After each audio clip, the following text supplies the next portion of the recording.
Ya, saya lanjutkan dua sisi ini segmen terakhir.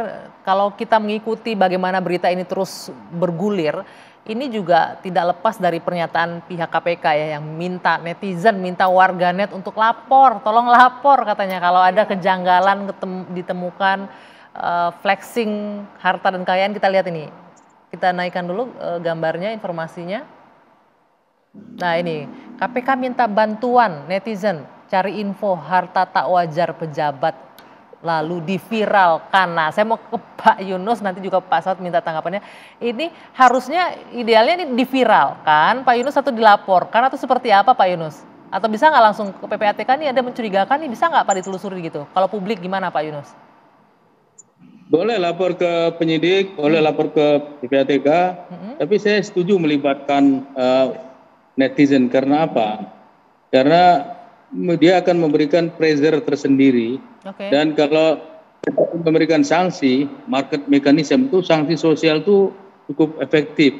Dan penegak hukum pun kadang-kadang kalau udah diviralkan gitu jadi bergerak gitu. Kalau enggak kadang-kadang ya tidak ada pendorongnya, tidak ada pressure-nya. Saya setuju partisipasi. Jadi bahkan harus hasil nunggu pemeriksaan viral dulu dong Pak ya, baru berjalan itu penegakan hukumnya. Hasilnya pun pemeriksaan LKPN misalnya kalau perlu ya diumumkan kepada publik. Itu ada periksa pejabat-pejabat ini misalnya hasilnya gimana. Nah biar publik yang bereaksi bisa memberikan market disiplin. Dan hukuman sosial itu tidak makan ongkos banyak, nggak makan ongkos banyak, dan tapi efektif dibanding dengan hukuman-hukuman badan lainnya gitu. Oke, Pak Saud, ini kalau Pak Yunus bilang nih KPK sudah benar nih minta netizen dengan mata yang lebih banyak memberikan sanksi sosial yang juga lebih berat bagi para pelaku. Menurut Anda itu cukup efektif? Iya, pengalaman menunjukkan memang saya menyebutnya wisdom crowd ini belajar dari kasus Sambo kan wisdom crowd.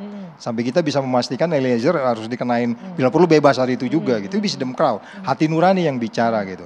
Tapi jangan lupa yang non structured tadi itu kan kalau kita mau bicara latar belakangnya mereka, oke, katakanlah lihat tetangga masing-masing, rakyat Indonesia, lu laporin tetangga lu gitu kan. Laporan itu macam-macam. Sama sering saya ceritakan bagaimana saya di suatu saat di mall ada ibu-ibu ngasih surat ke tangan saya selembar kertas, Pak Saud tetangga gua kaya banget, tangkap dong. Dia pernah ngomong begitu. Itu memang kelihatan sepotong ya kan. Tapi kalau kita dalemin tetangganya siapa, kenapa, apa pekerjaannya bisa. Jadi maksud saya gini loh. Jangan nanti laporan-laporan netizen ini dibilang nggak lengkap gitu. Ini penyakit. Udah giliran netizen udah gerak tapi dibilang nggak ya jelas nggak mungkin dong. Paling dia ngelaporin itu tetangga gua kerja di kementerian minimal ini. Ada pintu masuk celah. Ya, tapi itu langsung di follow up. Jangan nggak ya lama-lama kita capek, pedap, lelah juga lama-lama. Jadi jadi yang structured ini yang harus utama, jangan dibalik gitu loh. Ya kan? Itu maksud saya bahwa cara berpikirnya terus diubah gitu. Kalau udah ngerangsang orang, follow up-nya apa? Harus ditindaklanjuti ya. Ada saat telepon 198, ada nomor ini, ada nomor ini. Pernah di follow up nggak itu kayak gitu? Ada 8.000 surat yang masuk. Nah, itu masukan itu aja dikerjain dulu udah beres kita, tuh. Masalah ini. Nah, Bu Yanti, terakhir, apa yang harus dilakukan Ibu untuk bisa menyelesaikan ini, minimal langkah apa nih? Karena kalau dilihat ini udah darurat nih, kalau Pak Saud bilang kalau semuanya benar kita nggak akan berutang. Berarti besar sekali nilainya yang digelapkan. Iya, kalau saya pikir nggak bisa langkah kecil apa, nggak bisa. Ini kelihatannya harus ada langkah yang apa ya, yang radikal sekali. Ya karena banyak hal.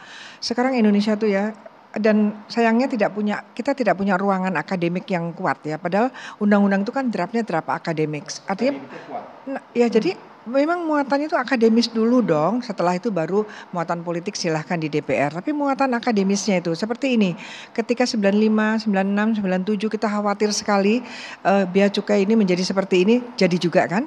Dan ini juga TPPU sudah kita bilang, pokoknya kalau ada uang-uang atau harta kekayaan atau harta-harta yang mencurigakan tidak sesuai dengan profilnya, masuk dulu pakai TPPU.